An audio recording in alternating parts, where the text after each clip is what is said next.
कि इस बार पूरी जिंदगी में जितनी मेहनत की नहीं होगी उससे ज्यादा मेहनत भी करनी है। जो फाइनेंशियल बैकग्राउंड होगा उसमें मुझे लगता है कि मेरे फादर ने बहुत सारे सैक्रिफाइसेस किए, मुझे ये पता नहीं चलने दिया कि हम किस फेज से गुजर रहे हैं। उनका थोड़ा सा स्ट्रिक्टनेस मुझे डरावना भी लगता था कभी कभी। उस टाइम पे जब मुझे पता चला था कि उनकी डेथ हो गई है, कि अगर मैं ज्यादा मेहनत करता तो मुझे और ज्यादा सक्सेस भी मिल जाए, तो वो मेरे लिए थोड़ा सा शॉकिंग भी था। तो जो भी हमारे सीनियर्स थे वहाँ पे, वो एक तरीके से हमारे लिए नेक्स्ट टू बिग ब्रदर्स ही थे। उन्होंने वहाँ पे जाने के बाद कोई दूसरी कंट्री में क्या प्रॉब्लम्स आ सकते हैं, हम लोग सर्वाइव कैसे कर सकते हैं, मैं ये भी कहूँगा कि ट्रेन भी किया एक तरीके से, क्योंकि वही हमने आगे फॉरवर्ड करके हमारे जूनियर्स को भी सिखाया। तो सबको, मेरे पूरे फैमिली के लिए वो एक बहुत प्राउड मोमेंट था, क्योंकि मेरे पूरे फैमिली में फर्स्ट जनरेशन डॉक्टर हूँ। एक सवाल भी आया था कि ये सारी कंडीशन में हम जा पाएंगे कि नहीं, पूरा वहाँ पे ट्रैवल अच्छे से कर पाएंगे या नहीं। तो मेरा एफएमजी के लिए प्रिपरेशन, तो 4th ईयर में जाके मुझे रियलाइज हुआ कि मेरे पास टाइम भी कम है। मुझे बीच बीच में ये भी लग रहा था कि मैं सही जा रहा हूँ या नहीं जा रहा हूँ, और मैं अगर ये इसी तरीके से जाऊंगा तो वो आगे हो पाएगा या नहीं हो पाएगा।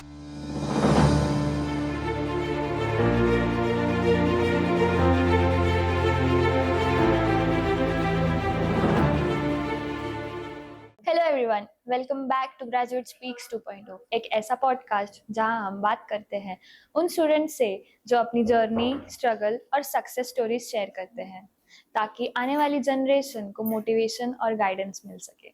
आज हमारे साथ है एक बहुत ही स्पेशल गेस्ट, एक ऐसे डॉक्टर जिन्होंने सिर्फ एकेडमिक्स में ही नहीं बल्कि स्पोर्ट्स में भी अपनी स्ट्रॉन्ग प्रेजेंस दिखाई। ये ओश प्रीमियर लीग के वीर मराठा टीम के कैप्टन रह चुके हैं और लीडरशिप और टीम वर्क का एक परफेक्ट एग्जाम्पल है। एकेडमिक्स की बात करें तो 2025 में ग्रेजुएट हुए और सबसे इम्प्रेसिव बात, FMG screening test first attempt में क्लियर किया with a remarkable score of 181। तो आज हम उनसे उनके MBBS journey, FMG preparations, cricket और लाइफ लेसन्स के बारे में जानेंगे। So let's welcome our guest for today, doctor Tanmay Bhimraj Shinde. Hello sir. Hello. आप 2025 की ग्रेजुएट हैं, तब शायद लॉकडाउन का टाइम था, तो तब आपका माइंडसेट कैसा था और आपके फैमिली कंसर्न्स क्या थे? तो जब लॉकडाउन का टाइम था, तब अमित सर ने हमें कॉल किया और इन्फॉर्म किया कि अप्रैल में हमें वहाँ जाना है। सबसे पहले यही लगा था कि अभी सारी सिचुएशन थोड़ी सी क्रिटिकल है, और लॉकडाउन के वक्त अपने घरों से भी कोई बाहर नहीं निकल रहा है, और ये इसी इसी टाइम में हमें अब्रॉड जाना है। तो मन में थोड़ा सा डर भी था, पर अमित सर ने अच्छी तरह से हमें पूरा एक्सप्लेन किया कि हम अपन लोग कहाँ से निकलने वाले हैं और वो पूरी जर्नी कैसे होगी। तो घर वालों का भी सपोर्ट था, बस उनका यही था कि पूरी जर्नी में अपना थोड़ा सा ख्याल रखना, और वहाँ पे पहुँचते ही थोड़ा अच्छे से सेटल होके सब अच्छी तरीके से पूरा करके आप शुरू कर सकते हैं। तो घर वाले आए थे दिल्ली तक हमें छोड़ने के लिए। उसी दौरान एक, मतलब मैं ये कहूँगा कि वो थोड़ा सा अनफॉर्चुनेट भी था। वो पूरी जर्नी में मेरे फादर मेरे साथ थे, तो रिटर्न जाते वक्त उनको भी कोविड हो गया था। तो ये उन्होंने मुझे बताया नहीं, क्योंकि उन्हें भी पता था कि अगर ये चीज़ उसे पता लगेगी तो वो थोड़ा पैनिक भी कर जाएगा। पर वो इनडायरेक्टली मुझे पता चला, तो मेरा भी यही था कि अगर मैं यहाँ तक आ सकता हूँ तो मेरे फादर भी कोविड से बाहर निकल ही सकते हैं। तो वो भी बाय गॉड्स ग्रेस वो पूरे ठीक ठाक हो गए, और उन्हें भी कोई प्रॉब्लम आया नहीं बाद में। तो उनका भी यही था कि अगर हम कर सकते हैं तो आप भी वहाँ जाके पूरा अच्छी तरीके से खुद का ख्याल रख के वहाँ पे जाके सेटल हो जाए। आपने मेडिकल फील्ड ही चूज करने का डिसीजन क्यों? मेडिकल फील्ड चूज करने का मेरा डिसीजन, ये मुझे ये लगता है कि मैं जब 9th स्टैंडर्ड में था या 10th स्टैंडर्ड में था, तब ये सबके साथ भी हो सकता है। मैथ्स और बायोलॉजी में थोड़ा कन्फ्यूजन होता है कि हमें क्या चूज करना चाहिए। तो मेरा ये था कि मुझे मैथ्स से ज़्यादा बायोलॉजी मेरा इजी भी था, स्ट्रांग भी था, और मुझे पसंद भी था। तो इसीलिए मुझे लगा कि मुझे मेडिकल में करियर करना चाहिए, और मैं कर भी सकता हूँ। तो मैं कर सकता हूँ, इसी हिसाब से मैंने घर वालों से बात की। तो घर वाले मेरे यही कह रहे थे कि जो करियर तुझे करना है तू कर सकता है, बस यही एक बात होगी उसमें कि तू तेरे साइड से कितना उसमें मेहनत कर सकता है, और बाकी सारा हमारा सपोर्ट तेरे साथ हमेशा ही रहेगा। तो 10th में मैंने शायद यही डिसीजन फाइनल किया कि मैं मेडिकल के लिए करियर करूँगा। तो आप तो आपके फैमिली के फर्स्ट जनरेशन डॉक्टर हैं, बट आपके लिए एज अ इंस्पिरेशन कोई था क्या, कोई मोटिवेट करने के लिए? तो मेरे पूरे फैमिली से मैं फर्स्ट जनरेशन डॉक्टर ही हूँ, और इंस्पिरेशन के लिए मैं हमेशा मेरे फादर की तरफ ही देखता हूँ, क्योंकि जिस तरीके से उन्होंने खुद की लाइफ को सेटल किया है और पूरी हमारी फैमिली को संभाला है, तो वो मेरे लिए बहुत ही इंस्पायरिंग है। और जब भी ये कोई सिचुएशन आती है कि मुझे कभी भी थोड़ा लो फील होता है, या फिर मैं ये सोच में आता हूँ कि आगे मैं कुछ कर सकता हूँ या नहीं, या फिर मैं जो आगे करना चाहता हूँ वो मुझसे हो सकता है नहीं, वो टाइम पे मैं मेरे फादर को ही देखता हूँ, क्योंकि वो एज अ मेरे लिए strongest personality in my entire house, यही तरीके से वो है। और उनका भी एक सपोर्ट मुझे हमेशा से ही है कि तू जो करना चाहता है वो कर सकता है, बस उसमें तेरी सारी मेहनत और लगन होनी चाहिए। इसीलिए हमेशा ही मैं यही कहूँगा कि मैं उतना फॉर्चुनेट भी हूँ कि मेरे फादर का सपोर्ट मुझे बहुत अच्छे से है। तो आपके फादर आपके लिए इंस्पिरेशन थे, एज यू सेड आपका वो शुरू से ही उनके साथ वैसा बॉन्डिंग था। तो एक ऐसी याद होगी आपकी उनके साथ जिस मोमेंट आपको लगा कि इनके लिए आपको मतलब सब कुछ कर देना है, इतना हार्ड वर्क करना है कि उनको ऐसी लाइफ दिखाएं कि उन्होंने शायद आपके लिए वो सोची होगी। तो आपने कहा बॉन्ड के बारे में, तो मैं ये ज़रूर बताना चाहूँगा कि मैं जब छोटा था, यानी एक 5th 6th स्टैंडर्ड तक था, तो उनका थोड़ा-सा स्ट्रिक्टनेस मुझे डरावना भी लगता था कभी-कभी। क्योंकि उनका यही था कि आप अगर स्टूडेंट लाइफ में हो तो आपका बस एक ही काम होना चाहिए कि आपकी पढ़ाई अच्छी तरीके से होनी चाहिए। उनके बारे में बोलना चाहूँगा कि वो खुद एक स्कूल में प्रिंसिपल है, और मेरी मदर भी उसी स्कूल में टीचर है। तो मेरे फैमिली में ही पहले से एजुकेशनल बैकग्राउंड बहुत अच्छी तरीके से था। और तो मुझे एक अच्छी तरीके से ये याद है कि जब मैं 10th स्टैंडर्ड में था, तो हमारे रिजल्ट्स आए थे 10th स्टैंडर्ड के। तो वो रिजल्ट्स के बाद उन्हें लगा था कि ये और ज़्यादा अच्छा कर सकता था, पर इससे पता नहीं क्या हुआ। वो कुछ मुझे इसलिए कुछ उन्होंने कहा भी नहीं कि तुझे यही मार्क्स क्यों आए, या फिर इससे ज़्यादा आ सकते थे, इससे कम भी आ सकते थे। और वो मुझे एक उनको देख के मुझे ही लगा, शायद उनको लगा भी नहीं होगा कि मैं और अच्छा कर सकता हूँ। तो इसके बाद मैंने कुछ मतलब यही डिसाइड किया था कि आगे जो भी करूँगा, तो उनको सामने रखे ही, और उनके लिए भी जितना हो सके मेरे से उतना ही कर पाऊँ। तो फैमिली का सपोर्ट आपके हिसाब से आपकी जर्नी में कितना इम्पोर्टेंट रहा है? फैमिली सपोर्ट के बारे में मैं ये सोचता हूँ कि वो 2 तरीके से हो सकता है। एक तो फाइनेंशियली हो सकता है और एक इमोशनली हो सकता है। तो मेरे लिए एक्चुअली फाइनेंशियली मेरे फादर और मदर दोनों ने ये पूरी कोशिश की थी कि इसको उसके बारे में कभी कोई प्रॉब्लम ना आए। और मैं ये कह भी सकता हूँ कि पूरे 5 साल में या फिर अभी तक मुझे फाइनेंशियली कोई प्रॉब्लम आया नहीं। और इमोशनली कहेंगे तो इमोशनल के बारे में भी मेरे मदर से ज़्यादा अटैच हूँ। वो एक्चुअली इमोशनल इंटेलिजेंस पे ज़्यादा भर देती है। तो उनका यही होता है कि जो भी चीज़ आप कर रहे हो उसमें बस ये यकीन रखो कि आप कर पाओगे, और वो हो जाता है। मतलब कभी-कभी आपको भी पता होता है कि वो थोड़ा होना मुश्किल भी है, और उनका यही होता है कि आप कर सकते हो, आप कर भी लोगे। तो इमोशनल इंटेलिजेंस के लिए मैं मेरे मदर की तरफ हमेशा देखता हूँ कि ये कुछ भी हो जाए हर चीज़ में पॉजिटिव रहती है। और आप भी कभी उनसे मिलेंगे तो आपको यही लगेगा कि उनकी तरफ से सिर्फ प्यार ही आपको मिल रहा है। जो फाइनेंशियल बैकग्राउंड होगा उसमें मुझे लगता है कि मेरे फादर ने बहुत सारे सैक्रिफाइसेस किए। जितना मुझे पता है उन्होंने कभी मुझे ये पता नहीं चलने दिया कि हम किस फेज़ से गुज़र रहे हैं, या फिर वो पूरा फाइनेंशियल बजट रखने के लिए कौन सा क्या सारे कंडीशन से वो जा रहे। पर मैं ये भी कहना चाहूँगा कि उन्होंने जो भी कुछ किया वो मेरे लिए बहुत था, और hopefully I will be able to return them back. जो भी उन्होंने कुछ मुझे किया है, मेरे लिए किया है वो सब। तो आपकी mom has been your emotional pillar. Yes, yes, yes, for through my entire journey of MBBS, she is my pillar for my emotional journey. तो जैसा आपने बताया आपके मॉम एंड डैड का तो आपको पूरा सपोर्ट था, पर वैसा ही सपोर्ट क्या आपके रिलेटिव्स के साइड से था? उनका क्या रिएक्शन था जब आप प्रिपरेशन की जर्नी में थे और आप डॉक्टर बन के वापस आए तब? तो जब मैंने प्रिपेयर करने के लिए स्टार्ट किया था, तब सबको यही लगता था कि ये कर लेगा। मेरे सारे फैमिली बैकग्राउंड में जो भी है, उनको मतलब वो मुझे यही एक तरीके से देख रहे थे कि ये अगर करना चाहेगा तो ये कर लेगा। उसमें मेरे जो ज़्यादा सपोर्टिव होंगे वो मेरे एक अंकल थे। उनका सारी चीज़ों में मुझे अच्छे से सपोर्ट था कि अगर तू करना चाहता है तो मुझे भी बता सकता है, चाहे तो मैं पापा से बात करूँगा। और जब मैंने एमबीबीएस के लिए एडमिशन लिया था, तब वो मुझे छोड़ने भी आए थे। तो उन्होंने मुझे एक ही बात बोली थी, मैं वो हमेशा याद रखूँगा कि हमें एमबीबीएस करना है तो अच्छी तरीके से करना है। और जो भी तू आगे करना चाहेगा मेडिकल के फील्ड में, तो वो उन्होंने सीधी-सीधी यही यही लैंग्वेज यूज़ की थी कि हमें वो सबसे अच्छे तरीके से सबसे टॉप में करना है। तो अनफॉर्च्यूनेटली उनकी भी डेथ हो गई अभी 2 साल पहले।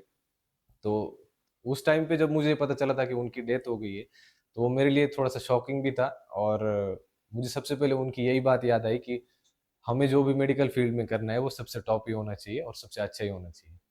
और जब मैं वहाँ पे भी था, किर्गिस्तान, रशिया में भी था, तो सबको, मेरे पूरे फैमिली के लिए वो एक बहुत प्राउड मोमेंट था, क्योंकि मेरे पूरे फैमिली में फर्स्ट जनरेशन डॉक्टर हूँ।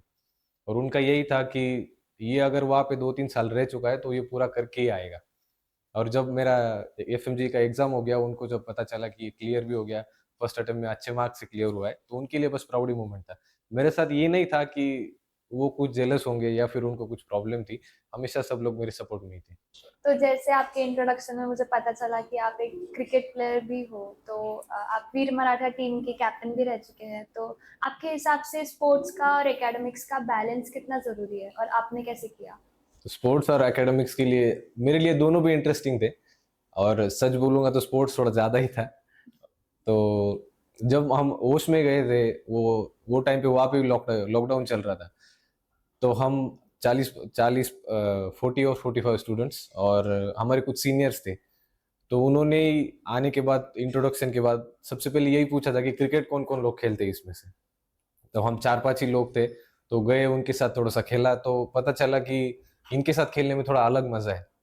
तो वहाँ से स्टार्ट किया, फिर ओश में एक बहुत अच्छी चीज़ है कि क्रिकेट के टूर्नामेंट्स वहाँ पे बहुत अच्छे तरीके से होते हैं। तो हर साल मार्च-अप्रैल में वो टूर्नामेंट्स होते हैं, उसके लिए बहुत सारी टीम भी होती है, 10 से 12 टीम होती है, और प्रिपरेशन पूरा 2-3 वीक के लिए प्रिपरेशन चलता है, उसके बाद टूर्नामेंट चालू होता है। तो जब मेरा पहला टूर्नामेंट था, तब यही था कि पहला ही टूर्नामेंट है, थोड़ा-सा एक्सपीरियंस के लिए अच्छा होना चाहिए, और टीम में बहुत सारे सीनियर भी थे, तो उनका यही था कि तू अच्छा भी खेलता है, तो एक अपनी टीम के लिए एक प्लेयर की ज़रूरत थी, तो वो पूरी भी हो जाएगी, और तू अच्छे तरीके से खेलता है, तो तू सँभाल भी सकता है। तो पहले टूर्नामेंट के बाद उनका थोड़ा-सा ये शिफ्ट हुआ कि ये कैप्टेंसी भी कर सकता है। तो एक्चुअली मैं 3rd ईयर में ही था, मेरा वो दूसरा ही टूर्नामेंट होगा शायद। तब 2 मैच के लिए उन्होंने कैप्टेंसी मुझे दी थी, और वो पूरा कैप्टेंसी का वो 2 मैच का ड्यूरेशन उन्होंने अच्छे से देखा, और उन्हें लगा कि ये कर पाएगा। उसमें से एक मैच मैंने सिंगल हैंडेडली भी जिताया था, वो मुझे अभी भी याद है, और वही ध्यान में रखते हुए उन्होंने मुझे अगले 2 साल के लिए कैप्टेंशिप दी। तो मैं यही बोलूँगा कि स्पोर्ट्स से वो एक स्पोर्ट्सशिप स्पिरिट आती है, और टीम वर्क अपन कैसा कर सकते हैं, उसका एक बहुत सारा आइडिया आता है। मेरे साथ मेरे बैच के हम 3 लोग थे, तो उनका भी मुझे बहुत सपोर्ट था, और पूरी टीम में मेरे 2 साल की कैप्टनशिप में हमने कुछ रिकॉर्ड्स भी बनाए, और कुछ हमारे खुद के टूट भी गए, तो वो भी अलग बात है। पर वो स्पोर्ट्स के हिसाब से मुझे यही लगता है कि वो थोड़ा कंसंट्रेशन के लिए, और खुद के एबिलिटीज़ पे अगर आप ट्रस्ट कर पाओगे, तो वो मेरा तो वो स्पोर्ट्स के मदद से ही हुआ था। तो क्रिकेट खेल के जो आपको लेसन्स मिले वो आपके एमबीबीएस जर्नी के लिए इम्पोर्टेंट थे? जी, बिल्कुल। वो मुझे एक स्पोर्ट्समैन स्पिरिट, वो भी उससे ब बहुत ज़्यादा सीखा, और कोई एक काम करने के लिए आप जितना प्लानिंग करते हो, वो किस हिसाब से होनी चाहिए, और वो एक्चुअल फील्ड पे किस हिसाब से उतारनी चाहिए, वो मैं क्रिकेट से ही सीखा। तो कोविड के टाइम में तो लोग घर से बाहर भी नहीं निकलते थे और आप इंडिया से बाहर जाने की प्लानिंग कर रहे थे, तो उस दौरान आपका वहाँ पे सर्वाइवल कैसा था और कैसे आपने सब चीज़ों से टैकल किया? तो जब ये डिसाइड हुआ कि हमें जाना है, तो वो टाइम में थोड़ा-सा एक सवाल भी आया था कि ये सारी कंडीशन में हम जा पाएँगे कि नहीं? पूरा वहाँ पे ट्रैवल अच्छे से कर पाएँगे या नहीं? लेकिन दिल्ली से एक बार हमने स्टार्ट किया, बीच में बस एक ही प्रॉब्लम आया था कि हमारा हॉल्ट ज़्यादा था। वो कुछ 7-8 घंटे का हॉल्ट था बिश्केक में। तो वहाँ पे ही थोड़ी-सी प्रॉब्लम थी, क्योंकि वो उस टाइम पे पीपीई किट और वो सब इक्विपमेंट के साथ ही आपको आपको पास किया जा रहा था, और कोविड टेस्ट भी पूरा क्लियर करके आपको पास किया जा रहा था। तो वो 8-10 घंटे थोड़ा-सा अ, मुश्किल था, लेकिन एक बार होश में पहुँच गए हम, तो वहाँ पे जाके पता चला कि कोविड का इफ़ेक्ट वहाँ पे उतना ज़्यादा नहीं है। तो वो पूरे सारे 8-10 घंटे का जो भी कुछ थकान थी, या फिर जो भी कुछ प्रॉब्लम आए, वो वहाँ पे पहुँचने के बाद सारे के सारे सॉल्व भी हो गए। तो वहाँ पे जाने के बाद हम लोग कुछ 40 या 45 कोई स्टूडेंट होंगे। तो पूरे हॉस्टल में हम ही लोग थे। हॉस्टल भी उतना ही बड़ा था, और वहाँ पे जो पहले 1 डेढ़ महीने में, या फिर अ, पूरे उसके उस ड्यूरेशन में जितने मज़े किए थे, वो शायद मुझे नहीं लगता कि हमने कभी पूरे 5 साल में वापस किए होंगे। क्योंकि नए-नए दोस्त भी बने थे वहाँ पे, और बहुत गिने-चुने ही सीनियर थे, जो हर रोज़ आके हमारे साथ बात करके हमें थोड़ा कंफर्टेबल करके, और हमारा हाल-चाल पूछ के, घर पे क्या चल रहा है, वो सब पूछ के हमें और आगे क्या करना चाहिए, अपन लोग क्या कर सकते हैं साथ में है तो वहाँ पे जाने के बाद वो पहला सपोर्ट सिस्टम हमारे हमारे लिए हमारे सीनियर्स ही थे।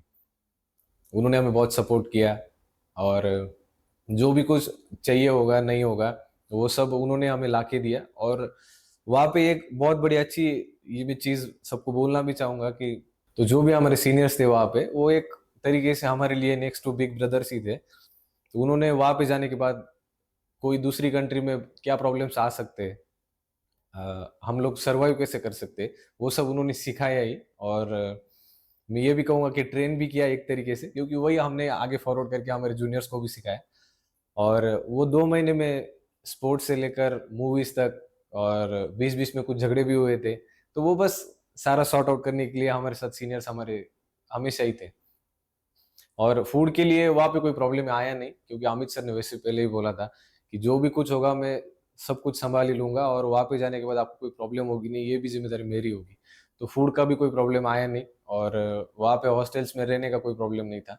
तो मैं ये कहूँगा कि वो पहले डेढ़ 2 महीना सबसे अच्छा हमारा वहाँ पे बीता था, क्योंकि पूरे होश में कम इंडियंस थे, सीनियर्स भी हमारे साथ ही रहते थे, तो वो पूरा हमें गाइड करके यहाँ पे रहना कैसा चाहिए और क्या आपको प्रॉब्लम आ सकती है, वो पूरा एक्सप्लेन करके ही आगे बढ़ा रहे थे। आपकी एज क्या थी जब आप वहाँ गए थे?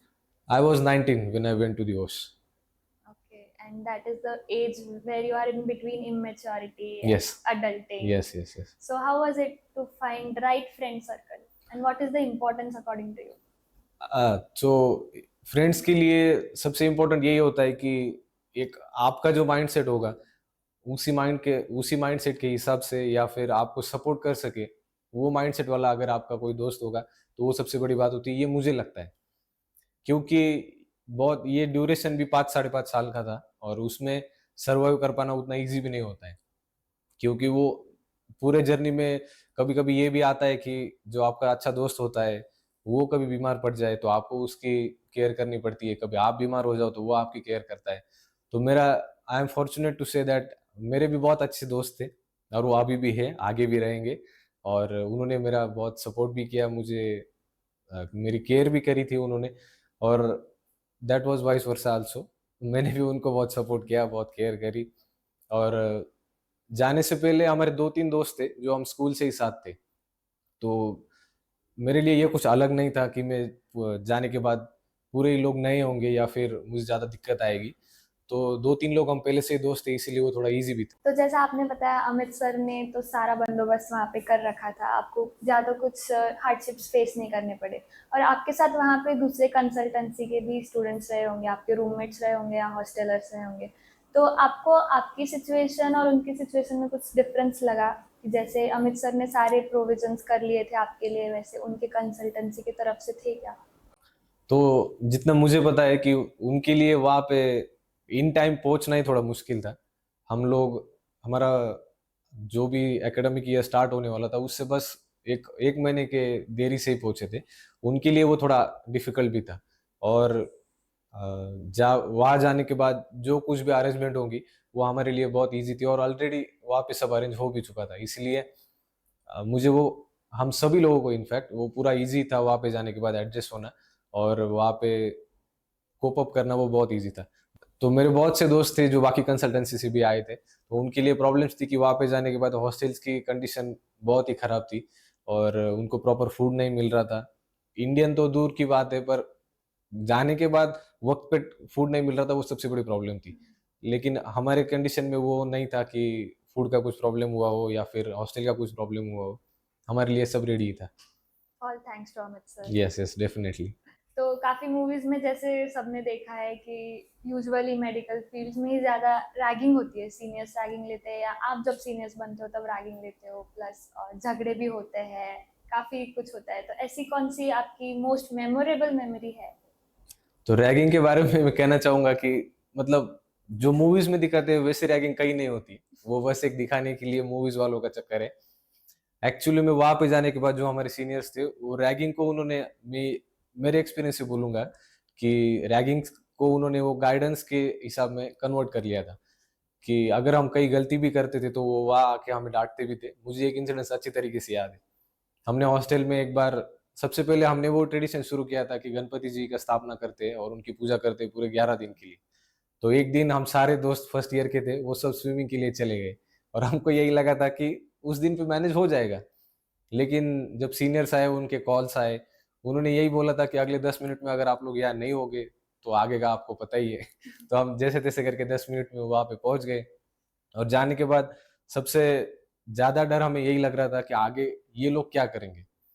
कहीं सच में मार-वार ना दे या फिर और कुछ ना हो जाए। पर वहाँ पे जाने के बाद उन लोगों ने अच्छी तरीके से समझाया कि हम लोगों ने ये गणेश जी की स्थापना किस लिए की है और 10-11 दिन का पूरा प्रोग्राम किस लिए बनाया है। और अगर अपन ये फॉलो नहीं कर पा रहे तो ये बस उनके लिए एक डिसरिस्पेक्ट ही होगा। तो वो पूरा इतनी अच्छी तरीके से उन लोगों ने हमें समझाया, हमें बताया कि वही हम लोगों ने हमारे जूनियर्स को भी बताया कि अगर कोई ट्रेडिशन आप शुरू कर रहे हो, तो वो पूरा आखिर तक फुलफिल करना भी अपनी ज़िम्मेदारी होती है। तो ये एक इंसिडेंस हम सब दोस्तों को बहुत अच्छी तरीके से याद भी रहेगा पूरी लाइफ में। कि एफएमजी का जब रिजल्ट आया तब आपका रिएक्शन क्या था? तो मेरे साथ एक बहुत ही, मैं फनी नहीं कहूँगा लेकिन एक इंसिडेंट हुआ। तो रिजल्ट चेक करते वक़्त मुझसे गलती से गलत रोल नंबर टाइप हुआ और जो रोल नंबर टाइप हुआ उस कैंडिडेट को मार्क्स कम आए थे। मतलब वो फेल भी हो चुका था और उसको मार्क्स भी 118 ही आए थे। तो मुझे लगा कि ये मेरा रिजल्ट अगर होगा तो इतने कम मार्क्स से मैं फेल भी नहीं हो सकता। तो उसी टाइम पे मुझे हमारे एक सीनियर है डॉक्टर दर्शन करके, उनका फ़ोन आया। उन्होंने कहा कि क्या आया तेरा रिज़ल्ट? तो मैंने कहा कि ये तो यहाँ पे फ़ेल दिखा रहा है। तो उनको भी थोड़ा-सा कॉन्फिडेंस था कि ये फ़ेल नहीं होगा। तो उन्होंने कहा कि तेरा रोल नंबर और आईडी मुझे भेज, मैं चेक करूँगा। उन्होंने चेक किया और उन्होंने कहा तू तो पास है, तुझे 181 मार्क्स आए। तो मैं भाग के पापा के पास गया, उन्हें रिज़ल्ट दिखाया और उनको वापस एक बार बोला कि आप चेक कर लो, क्या है पता नहीं, मुझे तो नहीं लग रहा कि मैं पास हूँ। तो उन्होंने चेक किया, उन्होंने भी बोला कि तुझे 181 मार्क्स आए। तब जाके कुछ लगा कि सब कुछ एक साथ अच्छे से हो रहा है और मैं पास भी हो गया। वो बहुत प्राउड मोमेंट वो होगा। बहुत ही प्राउड मोमेंट था क्योंकि वो सारा जो भी स्ट्रगल उन्होंने किया, जो मुझे अभी तक पता नहीं और शायद कभी पता भी नहीं चलेगा, वो सब एक करके मेरे रिजल्ट्स के थ्रू सारे सैक्रिफाइसेस उनकी सक्सेस भी हो गई। आपने पहले ही अटेम्प्ट में क्लियर किया विद 181 स्कोर, तो आपकी प्रिपरेशन स्ट्रैटेजी क्या थी? तो मेरा एफएमजी के लिए preparation I guess 4th year से ही स्टार्ट हुआ था। तो 4th ईयर में जाके मुझे रियलाइज़ हुआ कि मेरे पास टाइम भी कम है और उस कम टाइम में अच्छे तरीके से प्रिपेयर करके एग्ज़ाम भी निकालना है। तो मैंने सबसे पहले 4th ईयर में 2 महीने के लिए वेकेशन बैच भी जॉइन किया था, जो कोचिंग्स बहुत सारी दिल्ली में भी चलती है। तो 2 महीने के लिए वो जॉइन किया, तो उसका मुझे बहुत ज़्यादा इफ़ेक्ट मेरे स्टडीज़ पे और खुद में दिखा, क्योंकि वो 2 महीने का कोर्स जॉइन करने के बाद मेरे अंदर एक सेल्फ डिसिप्लिन भी आ गया कि मुझे किस तरीके से आगे बढ़ के इस एग्ज़ाम के लिए प्रिपेयर करना है। क्योंकि ये एग्ज़ाम के लिए बस 2-3 ही चीज़ें होनी चाहिए आपके पास। एक तो सेल्फ डिसिप्लिन होना चाहिए, सेल्फ बिलीफ होना चाहिए और जो भी आए उसको आप ओवरकम करके प्रिपेयर करने के लिए पूरी तरीके से तैयार होने चाहिए। बस ये 3 चीज़ें मुझे लगता है ये बहुत होती है पूरी एग्ज़ाम क्लियर करने के लिए। बाकी तो सपोर्ट आपको था ही हर जगह से। बहुत ही ज़्यादा टफ एग्ज़ाम मानी जाती है ये, और इसके प्रिपरेशन में भी बहुत सारे हार्डशिप्स आए ही होंगे। तो आपको कभी ऐसा सिचुएशन आया जहाँ पे आप एंग्ज़ायटी आ गई या सेल्फ डाउट हो गया होगा कि ये मुझसे होगा या नहीं होगा? तो ऐसी सिचुएशन में आपने कैसे टैकल किया? तो जो एग्ज़ाम का प्रिपरेशन फ़ेज़ होता है वो सबसे इंटेंसिवली शुरू होता है वो आपके 6 महीने में। जो डिग्री कंप्लीट करने के बाद आप एग्ज़ाम के पहले आपको 6 महीने का टाइम मिलता है उसमें। तो मैं दिल्ली में था उस टाइम और वहाँ पे जाने के बाद पहले 3 महीने तो बहुत अच्छे से गुज़रे क्योंकि कोचिंग चल रही थी और सारा कुछ कोचिंग के टाइम टेबल हिसाब से ही चल रहा था। तो वो 3 महीने में कोई प्रॉब्लम आई नहीं। बाद में जो रियल गेम होता है अपन बोल सकते हैं वो आखिरी के 3 महीने होते हैं जब आपको सेल्फ स्टडी करना होता है। तो उसमें बहुत बार ये होता है कि आपको एक प्रॉपर डायरेक्शन मिलनी चाहिए। तो मुझे यही लगता था कि मुझे अगर वो एक डायरेक्शन मिल गई तो मैं कर पाऊँगा। तो मैंने सबसे पहले एक एक रोड मैप होता है वो तैयार कर लिया था। मैंने ये भी सोचा था कि जो कुछ मैं एक कोचिंग से कर रहा हूँ, पढ़ रहा हूँ, मैं लास्ट तक उसी को फ़ॉलो करूँगा। चाहे कुछ भी हो जाए, फैकल्टी भी चेंज नहीं करूँगा और जो कंटेंट मैंने इससे पहले स्टडी किया था, वही कंटिन्यू करके आगे भी एग्ज़ाम तक वही बार-बार पढ़ते रहूँगा। तो इसके बीच में मुझे एक सोशल मीडिया से एक बहुत अच्छा कोड भी मिला था जो मुझे मुझे लगता है कि जो काइंड ऑफ पर्सनैलिटी मेरी है उसके लिए बहुत अच्छे से सूट कर सकता है। कि वो था कि if you always do what you always did, you will always get what you always got. तो वो मुझे बहुत ज़्यादा हिट भी हुआ क्योंकि मेरे पास्ट में अगर मैंने देखा था तो मुझे ये रियलाइज़ भी हुआ था कि जिस तरीके से मैंने मेहनत करी थी कंप्लीट उतना ही सक्सेस मुझे मिला था। और मैं ये भी जानता था कि अगर मैं ज़्यादा मेहनत करता तो मुझे और ज़्यादा सक्सेस भी मिल जाता। तो 6 महीने जब मैंने जॉइन किया तो वो सबसे पहले मेरे दिमाग में वही था कि इस बार पूरे ज़िंदगी में जितनी मेहनत की नहीं होगी उससे ज़्यादा मेहनत भी करनी है। तो एक पूरा मैंने रोड मैप बनाया था कि इतने बजे लाइब्रेरी जाऊँगा, इतने बजे लाइब्रेरी से वापस आऊँगा और दिन भर इतना पढ़ना है, ये पढ़ना है। वो उसके लिए बहुत इम्पोर्टेंट होता है कि आप किस तरीके से उस एग्ज़ाम की प्रिपरेशन को अप्रोच कर रहे हो। मुझे बीच-बीच में ये भी लग रहा था कि मैं सही जा रहा हूँ या नहीं जा रहा हूँ और मैं अगर ये इसी तरीके से जाऊँगा तो वो आगे हो पाएगा या नहीं हो पाएगा। लेकिन हम 5 लोग का एक ग्रुप था, उसमें बहुत बढ़िया अच्छी चीज़ ये थी कि हम 5 लोग एक साथ नहीं बैठते थे। क्योंकि अगर हमें भी पता था कि अगर हम एक साथ एक प्रिपेयर करने के लिए बैठेंगे तो किसी का भी प्रिपेयर नहीं होगा। तो हम लोगों ने हमारी लाइब्रेरी भी अलग-अलग जॉइन करके रखी थी। हम वीकली एक ही बार मिलते थे बस। तो वहाँ पे जाके सब कुछ डिस्कस करके मुझे क्या ची कम लग रहा है और मेरा ये प्रॉब्लम आ रहा है तो हम वो डिस्कस करके एक साथ वो आगे वो चीज़ सही कर लेते थे। और एग्ज़ाम फेज़ में मैं मेरा पर्सनल एक्सपीरियंस बताऊँगा कि जो मॉक टेस्ट हुए थे या फिर कोई भी सब्जेक्ट वाइज़ टेस्ट हुई थी, वो मैंने एक भी मिस नहीं करी थी। मैंने ये खुद से डिसाइड ही कर लिया था कि चाहे मुझे मार्क्स कम भी आए, फिर भी मैं कोई भी एग्ज़ाम स्किप नहीं करूँगा। मैंने पूरे जितने भी हमारे मॉक टेस्ट भी होंगे 7 या 8 कुछ मॉक टेस्ट हुए थे, वो पूरे के पूरे अटेंड भी किए थे। क्योंकि बाद में मुझे ये लग रहा था कि मैं पढ़ तो रहा हूँ, लेकिन अगर वो सारे क्वेश्चन एक साथ आएँगे या फिर मैं मॉक टेस्ट में बैठूँगा तो मुझे वो सब कुछ याद आएगा, नहीं आएगा, पता नहीं। तो वो थोड़ी-सी एंग्ज़ायटी वही थी कि अगर मैं जो पढ़ रहा हूँ वो सही मुझे याद आएगा या नहीं आएगा, इसीलिए मैंने एक भी मॉक टेस्ट मिस नहीं करी और जो कुछ भी था वो पूरा एक ही कंटेंट से पढ़ा। और सबसे अच्छा मैंने ये किया था कि मैंने अगले एग्ज़ाम के अगले दिन शाम को 5 या 6 बजे पढ़ाई बंद कर दी थी, क्योंकि मुझे लगा था कि अगर इससे ज़्यादा और कुछ पढ़ूँगा तो वो मुझे वैसे भी याद नहीं रहेगा और मैं वो बस खुद के ऊपर प्रेशर बना रहा हूँ। तो मैंने 5-6 बजे पढ़ाई बंद कर दी और रात में जाके खाना खा के बहुत अच्छी तरीके से नींद पूरी करी मैंने। मुझे एक ये डिफ़रेंस लगा था कि अगर आप अच्छी तरीके से सो के एग्ज़ाम देते हो, तो आपको कॉन्संट्रेट करने में और फ़ोकस्ड होने में आसानी होती है। मेरा खुद का भी ये नेचर है, जब मैं थोड़ा एग्रेसिव हो जाता हूँ, तो फ़ोकस ज़्यादा कर पाता हूँ। क्योंकि ये 2 1-2 मॉक टेस्ट में मैंने खुद एक्सपीरियंस भी किया था कि कुछ ये हुआ था कि इस बाजू वाले ने डिस्टर्ब कर दिया, तो थोड़ा-सा एग्रेसिव हो गया और उसके हिसाब से मेरा कंसंट्रेशन भी ज़्यादा बढ़ गया। तो एक्चुअल एग्ज़ाम में भी यही हुआ था। जब मैंने एग्ज़ाम देना स्टार्ट किया, तो वो सेक्शंस में एग्ज़ाम होता है, पहले पेपर में। तो पहला सेक्शन वो एक क्वेश्चन कंप्लीट करने के बाद मैंने 1 मिनट के लिए खुद से सोचा कि मैं क्या कर रहा हूँ ये? मतलब पढ़ा तो बहुत कुछ है, लेकिन जिस तरीके से पढ़ा है वो उस तरीके से ये सारे क्वेश्चन सॉल्व नहीं हुए थे। तो वो थोड़ा-सा मैं खुद से ही चिढ़ गया था और वही मुझे मुझे लगता है कि आगे वाले सेक्शन में मुझे बेनिफिट हुआ। सारे क्वेश्चन्स मैं अच्छे से कर पाया और इन टाइम कर पाया। ओके।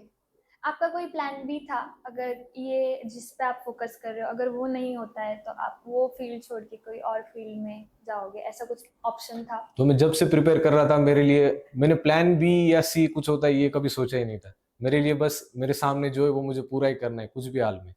तो इसके लिए मैं वापस भी कहूँगा कि मेरे फादर ही मेरे सामने हर बार आते थे, क्योंकि उनका भी यही नेचर है कि अगर एक बार आप कोई काम कर रहे हो या फिर उसमें आपका पूरा जी-जान लगा रहे हो तो वो जब तक कंप्लीट ना हो जाए उस तब तक आपको रुकना नहीं है। तो मेरे लिए यही था कि मुझे कैसे भी करके एग्ज़ाम क्लियर करनी है तो करनी ही है। तो मुझे जब भी ये कुछ प्रॉब्लम आती थी तो मैं उनको उनसे बात करता था। मेरे डेली 1 या 2 कॉल उनसे होते थे और अगर वो बिज़ी भी होंगे फिर भी मैं बाद में उनसे कॉल करके उनसे बात करके थोड़ा-सा खुद को रिलैक्स करता था। और मेरी मदर के साथ यही था कि उनका बस यही होता था, मुझे मुझे पता है तू अच्छे से पढ़ रहा है, तो क्लियर भी हो जाएगा। मैं अगर उनको कितना भी एक्सप्लेन करने की कोशिश करूँ कि मुझे ये डर लग रहा है, मुझे पता नहीं ये मेरा हो नहीं रहा है, उनको वो यही मुझे बोलती थी कि आप कुछ भी करो, आप सही कर रहे हो और आपका एग्ज़ाम भी क्लियर ही हो जाएगा। तो ऐसे ही आपके फैमिली ने आपकी कॉन्फिडेंस बूस्ट किया मैं और यही पुश कहूँगा किया? कि अगर मेरे फैमिली के सपोर्ट की वज़ह से मेरा हो सकता है, तो सबका भी हो सकता है। क्योंकि वो भी एक होता है कि अगर फैमिली वाले आपके साथ अच्छे से सपोर्ट में खड़े रहेंगे, तो आपको भी पूरी एनर्जी मिलती है। आपके बैक ऑफ द माइंड कहीं न कहीं ये होता है कि मुझे उनके लिए भी करना ही है। तो एमबीबीएस जर्नी के टाइम पे आपका सबसे बड़ा लाइफ लेसन क्या आपने सीखा और आपका एफडीएस के साथ क्या एक्सपीरियंस रहा है? तो थ्रू पूरे एमबीबीएस की जर्नी से मुझे यही सीखने के लिए मिला कि आपके ज़िंदगी में बहुत सारे हार्डशिप्स आएँगे, क्योंकि अगर वो नहीं आएँगे तो आप वहाँ तक नहीं पहुँचना चाहोगे, वहाँ तक नहीं पहुँचोगे जहाँ तक आप पहुँचना चाहते हो। तो मेरे लिए यही था कि जो लेसन्स भी मुझे मिले कि अगर आप किसी चीज़ में उतर रहे हो या फिर उसको प्रिपेयर कर रहे हो, तो आप में जितना पोटेंशियल है उतना एक बार आप खुद रियलाइज कर लो, और उसी पोटेंशियल के साथ उस एग्जाम के लिए या फिर कोई भी चीज़ हो उसके लिए प्रिपेयर करके मैदान में उतरो, उसके लिए लड़ाई करो, यही मैं कहूँगा। और एफडीएस का मैं बोलूँगा कि जाने के बाद से पूरा एग्जाम होने तक वो अमित सर का एक स्टाइल है कि वो कंटिन्यूअस आपको टोकते नहीं रहेंगे कि आपको एग्जाम प्रिपेयर करना है या फिर अब ये करना है वो करना है। वो बीच में जब आपको एक्सपेक्ट भी नहीं करोगे कि अभी अमित सर आपको कॉल करेंगे या फिर आपकी खबर लेंगे, वो तब कॉल करते हैं। और वो अपने अपने लिए भी थोड़ा सा सरप्राइजिंग होता है कि अमित सर पता नहीं कब कॉल कर दे, पता नहीं क्या पूछ ले। तो उस हिसाब से उनका हमेशा सब पे यही होता है कि हमारे यहाँ से गए हुए सारे बच्चों का अच्छे से होना चाहिए, क्लियर होना चाहिए। और अपन जब प्रिपेयर करने के लिए स्टार्ट करते हैं तब पूरा आइडिया नहीं होता है कि किस तरीके से प्रिपेयर करना चाहिए या फिर किस तरीके से एग्जाम को टैकल करना चाहिए। तो वो बीच बीच में हमें वो पूरा गाइड करते गए, उस हिसाब से हमने प्रिपेयर किया और रिजल्ट्स आपको पता ही है। सो डॉक्टर तन्मय, आप अगर आपकी पूरी जर्नी एक लाइन में डिस्क्राइब करना चाहोगे तो वो लाइन क्या होगी? तो मेरा पूरा जर्नी का मैं एक लाइन में यही बताना चाहूँगा कि आप में जितना पोटेंशियल हो सके उससे ज़्यादा करने की कोशिश करो, वो चीज़ आपके हाथ में ज़रूर ही आएगी। सो डॉक्टर तन्मय, आज आपसे बात करके बहुत अच्छा लगा। जो आपने इनसाइट्स शेयर किए आपके एमबीबीएस जर्नी के बारे में, आपके प्रिपरेशन, आपकी leadership, cricket, senior junior relationships और एफएमजी का जो प्रिपरेशन था, उस बारे में जान के बहुत अच्छा लगा। और आई होप कि जो आने वाली लोग देख रहे हैं या प्रिपरेशन जो कर रही है वो जनरेशन आपके ये सब इनसाइट्स जान के बहुत मोटिवेट होंगे। So thank you so much doctor Tanmay for joining us today and sharing your valuable insights. So FDS की तरफ से आपके लिए एक टोकन ऑफ एप्रिसिएशन है। थैंक यू इसके लिए।